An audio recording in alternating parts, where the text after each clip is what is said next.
বাংলাদেশকে দেওয়া প্রতিশ্রুত ঋণ থেকে এক ধাক্কায় 11,662 কোটি টাকা প্রত্যাহার করে নিয়েছে ভারত। রাজনৈতিক পট পরিবর্তনের পর কি তবে দিল্লির সাথে ঢাকার কূটনৈতিক টানাপোড়েন শুরু হলো? মাঝপথে থমকে গেছে চারটি বড় উন্নয়ন প্রকল্প। বাংলাদেশ বলছে দুই পক্ষের সম্মতি, কিন্তু বিশেষজ্ঞরা দেখছেন ভিন্ন কিছু। আসল ঘটনা কি? কেন ভারত টাকা তুলে নিল, আর এখন কি করবে বাংলাদেশ? গণ অভ্যুত্থানের পর দেশের রাজনৈতিক প্রেক্ষাপট বদলে গেছে, আর এর পরপরই বাংলাদেশের 4টি বড় উন্নয়ন প্রকল্প থেকে বিপুল অঙ্কের অর্থ প্রত্যাহার করে নিয়েছে ভারত। অর্থনৈতিক সম্পর্ক বিভাগ বা ইআরডি সূত্রে জানা গেছে, ভারতের অর্থায়নে চলা প্রকল্পগুলোর একটিতে এখন চীনের অর্থায়নে নতুনভাবে কাজ শুরু হচ্ছে। অন্য একটি প্রকল্পের জন্য বিকল্প ঋণের উৎস খোঁজা হচ্ছে, আর বাকি দুটি প্রকল্প পুরোপুরি বন্ধ করে দেওয়ার চিন্তা ভাবনা করছে সরকার।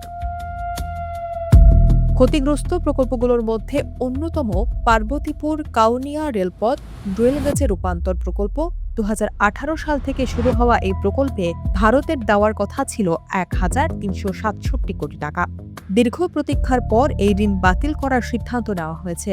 একইভাবে দেশের দক্ষিণ পশ্চিমাঞ্চলের যোগাযোগের জন্য গুরুত্বপূর্ণ খুলনা দর্শনা ডাবল লাইন রেলপথ নির্মাণ প্রকল্প থেকেও 2,689 কোটি টাকার ভারতীয় ঋণ প্রত্যাহার করা হয়েছে। এই প্রকল্পে এখন বিকল্প অর্থায়নের খোঁজ চলছে। সবচেয়ে বড় পরিবর্তন এসেছে বগুড়া থেকে সিরাজগঞ্জ রেলপথ নির্মাণ প্রকল্পে। ভারতের 3,146 কোটি টাকা প্রত্যাহারের পর এখানে নতুন সহযোগী হিসেবে যুক্ত হচ্ছে চীনের এশিয়ান ইনফ্রাস্ট্রাকচার ইনভেস্টমেন্ট ব্যাংক বা AIIB। তবে ঋণ বদলের কারণে প্রকল্পটির মেয়াদ 2030 সাল পর্যন্ত বাড়ছে এবং খরচ বেড়ে দাঁড়াচ্ছে প্রায় 10,000 কোটি টাকা। এদিকে আপগ্রেডেশন অব মোংলা পোর্ট প্রকল্পের একটি অংশ ভারতের অর্থায়নের অভাবে এখন বন্ধ হওয়ার মুখে, যার অন্য অংশটি আগে থেকে চীন বাস্তবায়ন করছে। এই বিষয়ে ইআরটি সচিব শাহরিয়ার কাদের সিদ্দিকী জানিয়েছেন, রাজনৈতিক বা কূটনৈতিক টানাপোড়েন কিনা তা নিশ্চিত বলা যাচ্ছে না। তবে নানা জটিলতায় প্রকল্পগুলোর গতি ধীর ছিল এবং উভয় পক্ষের সম্মতিতেই এ সিদ্ধান্ত নেওয়া হয়েছে। তবে আন্তর্জাতিক সম্পর্ক বিশ্লেষকরা মনে করছেন, সরকারের পরিবর্তনের পর ভারতের সাথে বর্তমান সম্পর্কের যে শীতলতা তৈরি হয়েছে তার প্রভাব এখানে স্পষ্ট। ভারতের হয়তো ধারণা এই প্রকল্পগুলো থেকে তারা আগের মতো লাভবান হবে না, অথবা বর্তমান সরকারের মনোভাব বুঝেই তারা অর্থ ছাড়ে অনীহা দেখাচ্ছে।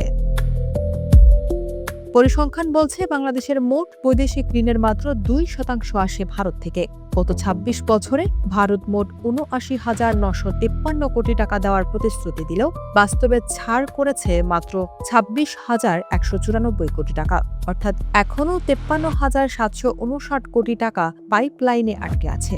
প্রতিশ্রুতি ও অর্থ ছাড়ের এই বিশাল ব্যবধানই প্রমাণ করে ভারতের ঋণের উপর পুরোপুরি নির্ভর করা বাংলাদেশের জন্য কতটা ঝুঁকিপূর্ণ ছিল।